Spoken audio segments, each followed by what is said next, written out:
Chris, great to see you. The title, Lessons from Bobby. Right. 10 Reasons Robert F. Kennedy Still Matters. I read it. It's a quick read. What's the biggest lesson you think he would tell us from his life to remember today, put into purpose? Well, to me, I worked on the Hill, as you know, as a Capitol cop in the beginning. I came back from the Peace Corps. I really was with the guys, the working guys. And then I was top aide of the Speaker for 6 years. So I know it all.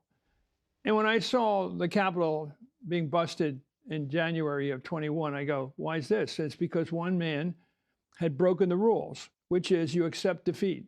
And you got to belly up, you got to walk out, and you shouldn't run for office unless you get it in your head you're going to accept defeat, because it's 50-50.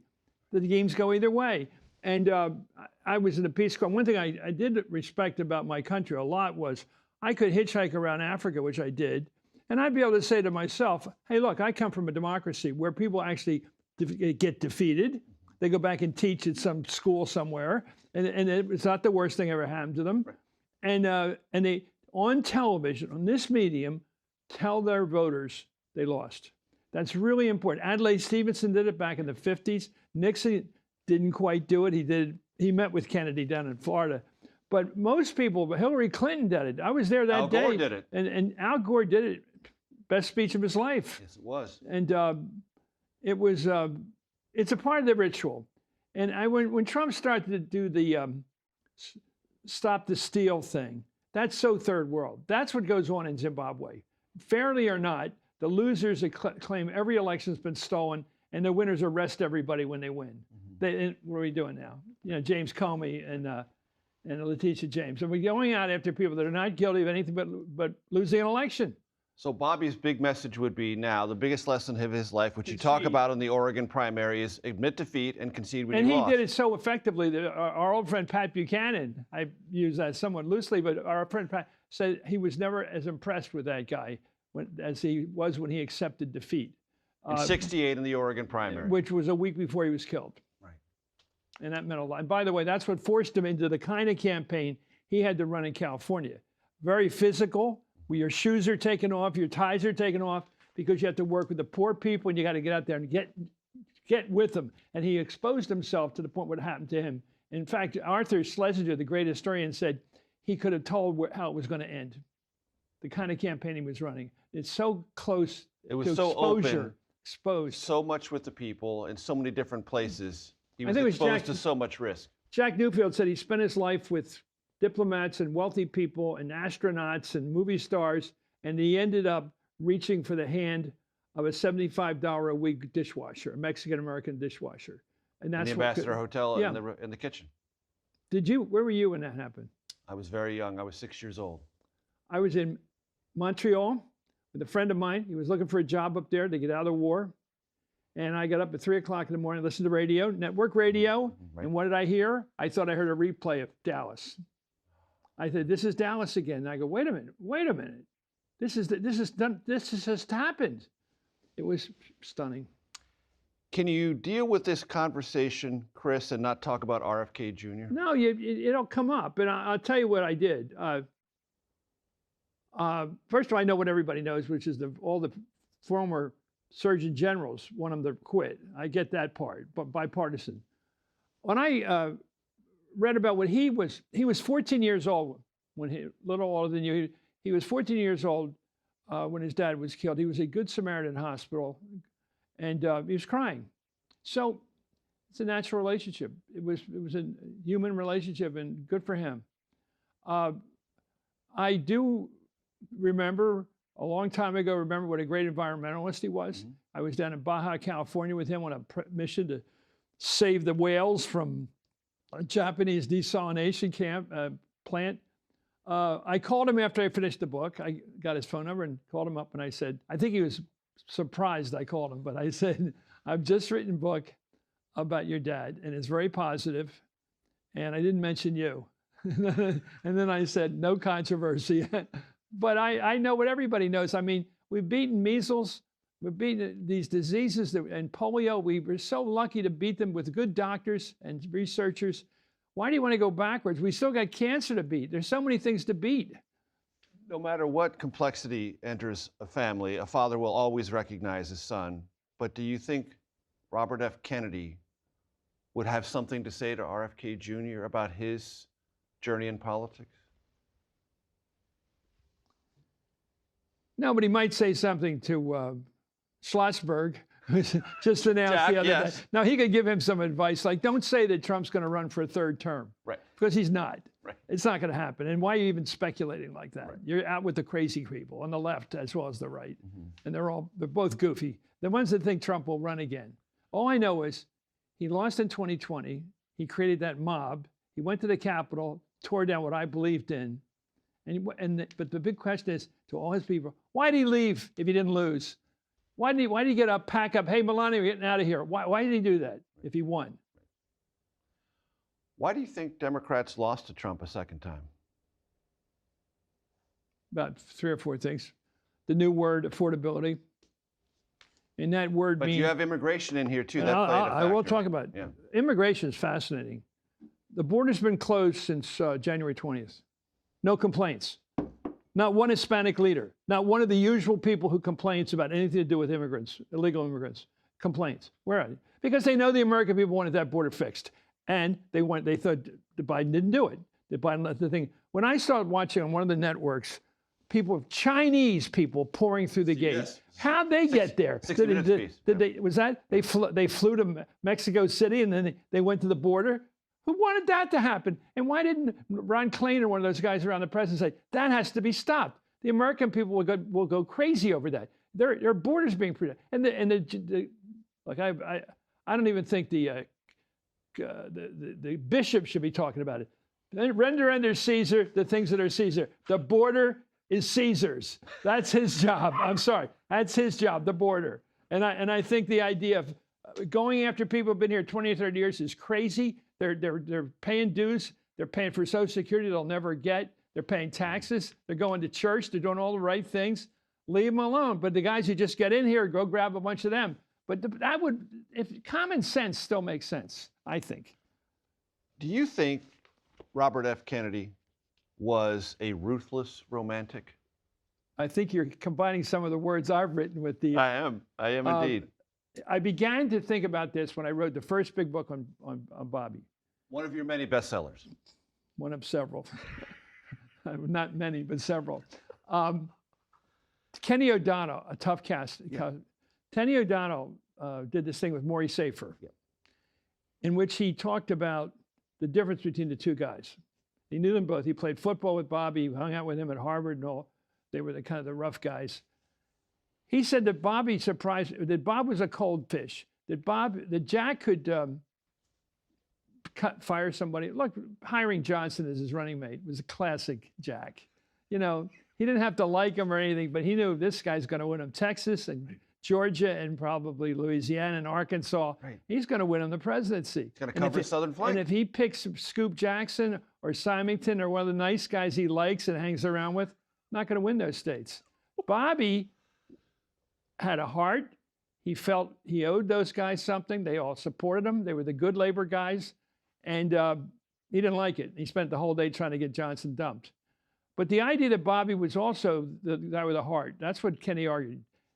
Arthur Schlesinger said he was the one who was a romantic, and that he was the one who believed politics was a great thing to do in life, and that it was romantical. The good guys win. And I keep coming up with that. But he has this reputation for ruthlessness that well, goes because through let's many talk of the about his biographies. ruthless. Yeah. In the 52 campaign, he was working in the Justice Department, trying to work his way up. In fact, he joked about it with the young lawyers there. I was making $4,000 a year. I was working my way up, and then my brother was elected president, so I'm Attorney General. That was what he did. Jack Kennedy said, a lot of people didn't like him in that first election, but he had the best organization in the history of the state. And in 1960, it was a real election. They made a lot of smart moves. Yeah. Super tough. Yeah, super and close also election. he wasn't so tough. He got a bad rap for working for Joe McCarthy, but working for McCarthy, his job was digging up the Brits who were trading with the Chinese Reds, and at the same time that their soldiers were fighting in Korea, they're helping the other side. And he broke that story. Doris Fleeson pointed that out. These are the foreign policy writer. He did the one good thing done by the McCarthy crowd was him. And then, of course, he fought the mobsters. He had a fight with Giancana and these guys, that's Joey the Torture, what his name was, these horrible people, face to face. And also, who do you think told Jack to stop hanging around with Sinatra? Bobby did. Who told him to get away with Giancana's girlfriend? Bobby did. Imagine telling your brother, oh, hey, one thing I got to talk to you about. Frank, one more thing I didn't mention today. You're going out with that mobster's girlfriend. This is going to cause trouble. And maybe it did cause trouble. We don't know. Right. But so he was a tough. And on the good side, when Dr. King was killed, I dig this up from working at NBC.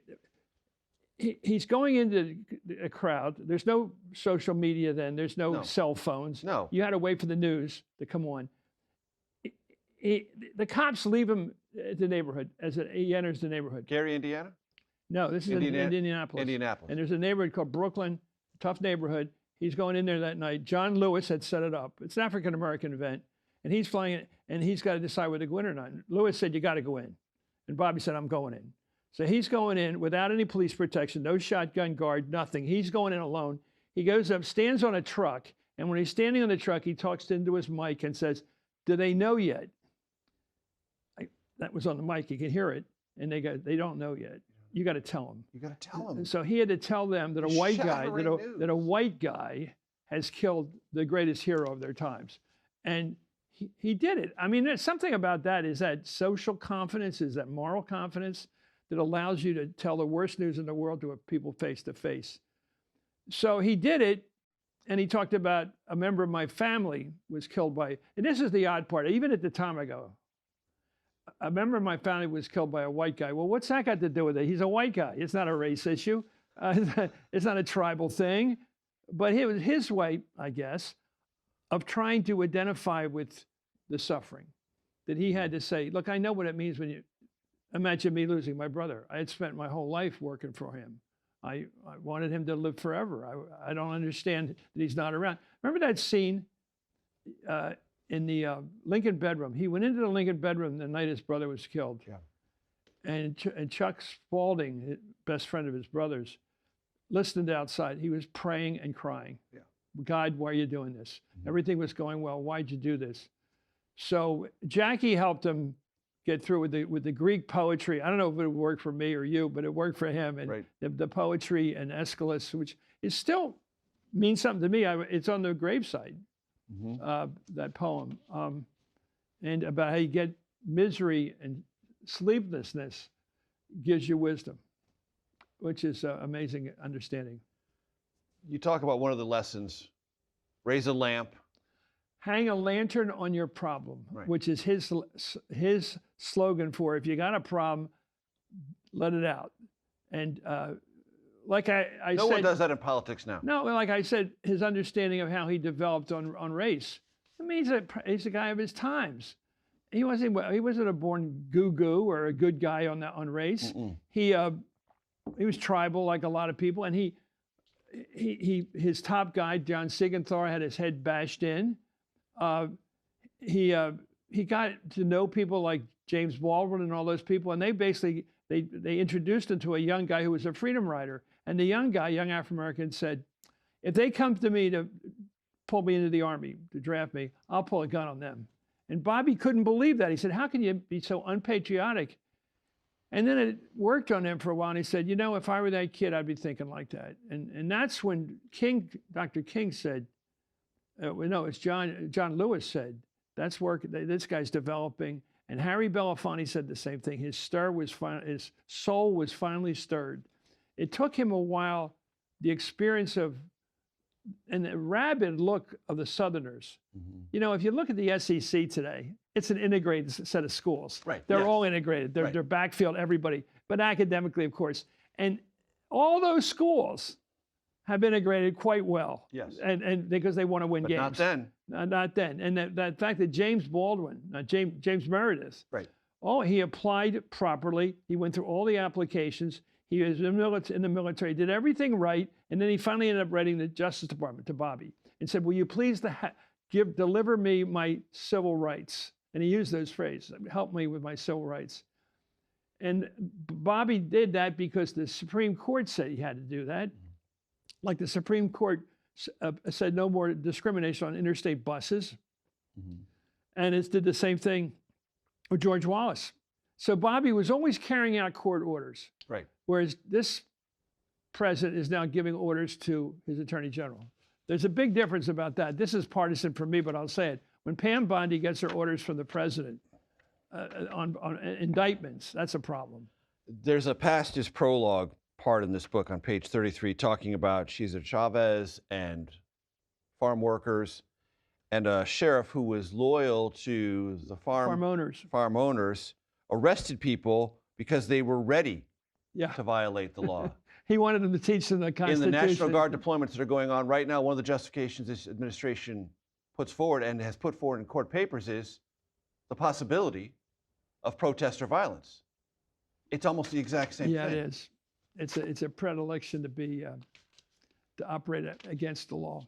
In other words, to say, if you think about this or you might do it, we have the authority to jail It's like letting John Siegenthaler, the future But that editor, motivated Bobby. It also, that's one thing he saw. He saw those faces too. I think it's hard to imagine the angry white faces of the people down in Ole Miss.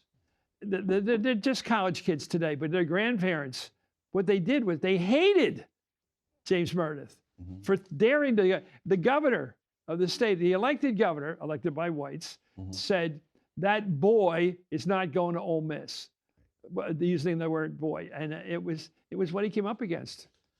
You also talk in the book about the importance of courage and taking risks. Yeah, and that's the sad part. Well, you know the history, even in your youth. You know the history. Gene McCarthy went into the race opposing the Vietnam War. And he was my hero. Everybody loved Gene McCarthy. He got in like late in '67. He was like a professor. He seemed like a professor. He got in November around Thanksgiving. Bobby didn't get into the day before St. Patrick's Day. All those months went by where McCarthy was building up his support. So by the time they got an intervening event is the Tet Offensive. Which, of course, it changed everything. Yep. And it changed Walter Cronkite from this network. Yes, it did. They came out and said, we cannot win this war. The best we'll get is a bad deal, some kind of coalition. Right. We did our best, and we need to find an honorable way out. You got the words, and that was it. And it's chilling. I just heard that. You know, and he got in late. Because he got in late, by the time he got to Oregon, which was a better off state, the people there were very inclined to be with McCarthy. So he had a struggle. And when he got to California, he knew he'd already lost those people. He had lost the college people, just like today, the college versus not, the town versus gown. Right. It's very familiar. And all those college types out there, a lot of Jewish people that were very intellectual, a lot of supportive of Adlai Stevenson. You know, the whole intellectual California crowd of Democrats, the California Assembly, they're called. They were all with McCarthy. Right. You know what McCarthy did? He endorsed Adlai Stevenson in 1960 at the convention, the biggest speech of that year. And so he had to go with the poor people. So he had to ride around in these tough neighborhoods, letting people climb on him, take his shoes off, take his tie clips off, take his ties off. It was a desperate campaign. And I was thinking about developing that into a story, but it's like it was his desperation to the point where Adlai Stevenson said he knew how this was going to end. And he ended up spending his life with diplomats and astronauts and movie celebrities, and he ended up reaching for the hand of a Mexican-American $75 a week dishwasher. And that's where he ended. Talk to my audience about the Kennedy family, the father, and how it affected Bobby. Bobby, I think Jacqueline Kennedy, who was not political, but perceptive.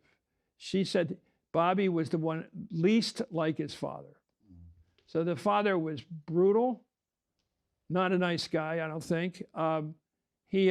One time, a friend of their family said, Bobby is so generous. And the old man, Joe Kennedy, said, I don't know where you got that from.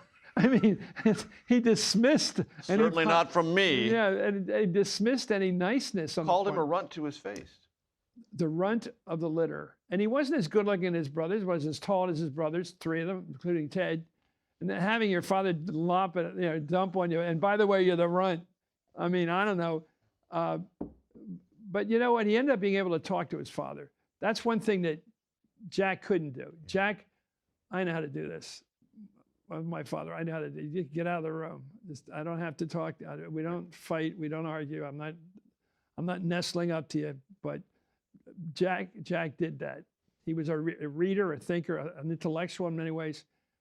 Bobby stuck with the old man. He always talked to him. He always was with him. And so that's what Jack needed. According to Ken O'Donnell, that's what Jack needed in '52. He needed the old man's money. Mm-hmm. He also needed the old man to get out of the way and stop giving orders because he didn't have any idea of politics. He didn't get it. He thought Stevenson was going to beat Eisenhower. Yeah, right. Nice try. Nice try. It wasn't going to happen. The guy won the World War II, and I think he's going to beat Adlai. So he brought him in as his manager, and Jack said, as I said this before, a lot of people didn't like him, but it was the best run campaign ever. Mm-hmm. What do you think Bobby Kennedy's approach to enforcing the law, which is another thing in this book, ought to mean, or maybe the thread has been lost by national Democrats? Well, that's because you're right at the trouble area. He was not a bleeding heart. He supported the rights of minorities. That's what he did. He supported the Civil Rights Bill. He got his brother to do it, to go on national television, where Dr. King said that white man just hit the ball out of the park. And made that speech more aggressive. He did. He and Ted Sorensen did all the work on that, and he pushed Jack to give it more than anybody. He also believed in law and order. In fact, he campaigned on that phrase. Imagine a Democrat today saying, "And I'm for law and order." No, they don't do that. They make a mistake. They elect and they finance too much of this liberal DAs, and they get district attorneys who are not willing to prosecute in big cities. I know all about it. It's wrong. You have to be for rights, and you got to be for the law. And as the candidate, at least Bobby did believe, you cannot have liberalism without law and order. Mm-hmm. It doesn't work. Why would anybody support people who break the law? Right. Why would you start with, I'm with anybody who breaks the law? I like illegal immigrants. What? Is that where you start? Is that your thing? You gotta be for the law and order and rights. And that's actually makes people pretty comfortable to say, yeah, I like that guy. He believes in the law. He's an Irish cop.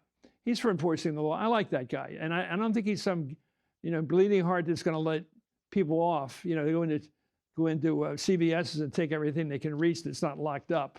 Right. Why would you do that? Why would anybody open a store? Bobby would say that's nuts. Why would anybody open a store that's open like that? Right. Bobby would say this is nuts. Yeah, it's crazy. And by the way, they've learned that in San Francisco, which I'm familiar with. Yes. They actually have a DA who believes in that too.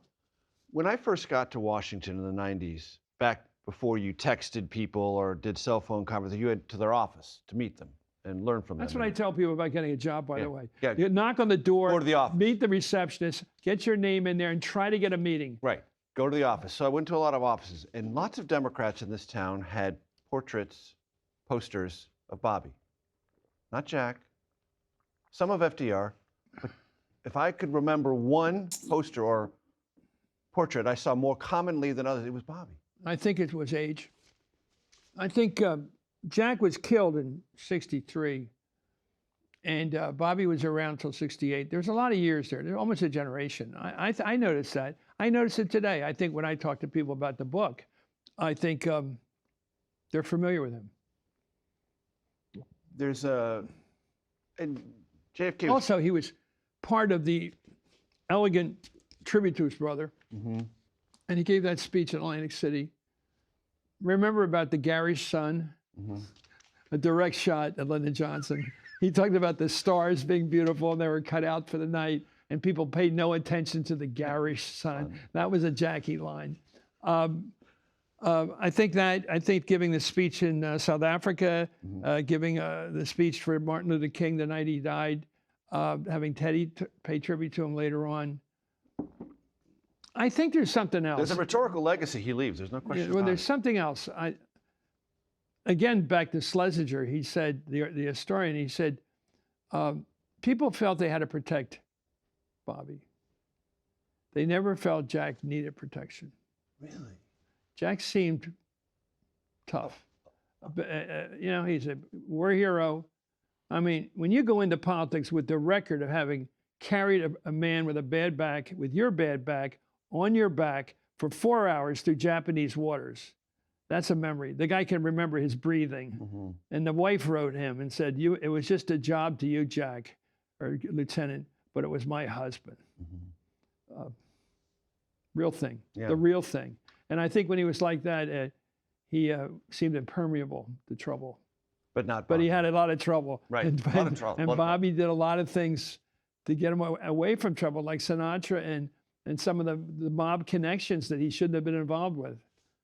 And there's also this enormously important moment, seminal moment for the Kennedy presidency, the Cuban Missile Crisis, in which Bobby is the essential. I never understood. The essential, he dynamic, resolving, negotiating figure. Okay, so the Bay of Pigs happens. Jack just goes, he salutes it, goes on, and no thinking about it.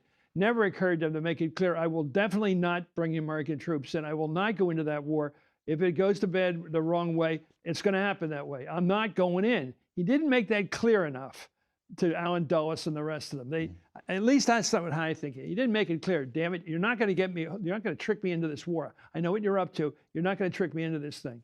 Bobby had nothing to do with that. It was the last time that Bobby had nothing to do with anything. Right. Because Jack said, from then on, I want Bobby helping it. Bobby instinctively said, the next time they'll have missiles. In Cuba. Right. The Russians will bring the missiles in to make sure this doesn't happen. The thing is about the Russians, they love the Cubans because they're the only country that ever volunteered to join their world. Every other country has been beaten by the Red Army. They joined. It was romantic to them. Castro. Yes, yes. And it's a terrible. By the way, it's a terrible country right now. Mm-hmm. And not a workers' politically, paradise. it's No. an awful place. The totally corrupt political system. Anyway, Bobby saw that coming, and when he, like a lot of times, like he was with civil rights, his initial inclination was to go and bomb the hell out of the place. Hawkish. Kill all the Russians, Right. just like Pearl Harbor in reverse. And then he said, but we don't do Pearl Harbors. And he thought about it, and he goes, we got to do something else. And he ended up with the sanctions. I think he was, Lyndon Johnson, as we all know, he and Bobby weren't friends for a lot of reasons, going back to FDR and firing his father. I mean, these are Irish things that go on and on. But Bobby, what was I saying? Bobby didn't go on. About But the Cuban Missile Crisis. Johnson said, don't think Jack Kennedy, the president, is getting his orders from McNamara or anybody else. He's getting his orders from one guy, his brother. Bobby's the first one in and the last one out of the meeting, and he's the one who tells them what to do. This is Johnson admitting this. So the president and Bobby make this journey in 13 days. It's a great movie. I highly recommend it. I love that movie. It's a great movie. Army Bernstein was the producer. Terrific movie. Really tells the story magnificently. About halfway through this journey, they're like, no, we got to resolve this. We got to find a way out. We got to find a way to literally diffuse this. And Bobby's central to that. Well, the idea was to float the idea of pulling the American missiles out of Turkey. Also, southern Italy, by the way. I found out that, southern Italy, because we end up pulling them out of both places. Right. Secretly. Right. And counting on Khrushchev to keep it secret. And it worked. Yeah, I feel, I don't want people to think I like communists. I don't. But I got to tell you, I like Khrushchev because Khrushchev saw a World War III coming, and he did everything he did, and it cost him his career, obviously. He gave it, he said, I'm going to pull those, you take the missiles out, I'm out of there. Right. Last thing before I let you go. You talked about the town and gown. It's a long running. It's worse now. It's worse now. Let me tell you, I have relatives who I love. Mm-hmm. I was just on the phone with one of them. I got to tell you, people in this Ivy League sophisticated world that we're surrounded by, I don't believe it's the real world, but it's 30%. It's some percentage of 30% of people that go to college. They don't know. They don't seem to have relatives that don't go to college. They don't seem to have them. I do, and I know who they are, and I know what they think. They don't think about this. They don't think about their kids going to college. They just don't. Right. It doesn't come up. Right. They don't have family arguments. I got a brother-in-law, Notre Dame. Arguments all the time. Right. I brought a friend of mine in from Brooklyn to fight with him, so nobody in the family would fight. And the other one, I have four brothers, two voted for President Trump, and one of them has a real problem with him on Ukraine a real problem with him. The other is just country club. You know, that's what we do. Right. Me and all my friends are for him. That's how you talk, you know. Right, right. But the Democratic Party today seems to have lost this entire sense of communicating town to gown and gown to town. They don't want to. They don't want to. Why not? And it's like, But that's look. that's Well, perilous. you've interviewed labor leaders. I interviewed sure. a guy from Iowa, and he said, "What's this deplorable thing?" Okay, it was a mistake, a bad word. But it has been taken to heart, and people say, "Oh, so we're deplorable. Right. Screw you." Yeah. You know. Well, I'm not in for that. Yeah. And I think it's. Do you think there's I something heard about Governor Josh Shapiro, Pennsylvania. Mhm. Interesting guy. He passed a law a year into his administration saying you don't have to have a college degree to work for the state. That's gone across the board. Right. Now, maybe it's not, in some cases, you have to be a medical degree or something, but it's an interesting statement to just say, I'm not going to have that town gown thing here. And he did it, Right. Josh. Bobby figured out a way to relate from his privileged upbringing, place of entitlement. He joined the place of jocks at wealth. Harvard. He wouldn't join the social clubs. Right. And when he got in the Navy, he did He not was an enlisted guy. enlisted guy, not officer candidate school or whatever. Well, he had been in that way, but he wasn't going to wait out the war because that was a way waiting out the war unintentionally. He was going to be in active duty. Yeah, it was real. I think that roughens you up a little. Yeah. And gives you a more common touch, Yeah. which Democrats seem to have lost. In some ways. It's funny because FDR was elite, as you can be. Nelson Rockefeller was elite, but how you doing, fella? Right. He had at least a touch. I think Henry Cabot Lodge did until the Kennedys beat him. Right. But I think it's a problem. And Sherrod Brown knows what he's doing. But even Sherrod Brown out in Ohio, that state's so red right now. I'm not sure what goes on there. I think at a certain point, I see it happening in Pennsylvania where I've traveled around a bit, and there's no more local newspaper, no more local conversation, no more news anymore. There's no gift shops. Every place had a gift shop. That's all gone. It's all Walmarts and stuff. And it's just, you ask somebody how they're going to vote, they go, how are you going to vote? Right. And I mean, that's what you get. And it's an attitude, too. Right. Which is, or how are your friends going to vote? That's how you find out how they're going to vote. Yes. well, that's Ask them how their friends are going to vote. It's nasty. Anything else you want my audience to know about Bobby that matters today? I think a line, which is his favorite, which was hang a lantern on your problem, which is to admit you make mistakes. And you're not always, you're not a keen civil rights guy from birth. And you make mistakes. And he didn't make many, but he's good. Good guy. People liked him. By the way, his nickname, close friends, this is something I did discover. We all call him Bobby. Yeah. You know what his close friends called him? Bob. Bob Kennedy. Bob Kennedy. Yeah. Wow. But they didn't let that out. Tight circle. Very tight. Chris, Thank you. What Thanks, a pleasure. Major. Thank you, sir. Thank you very much. Thank you.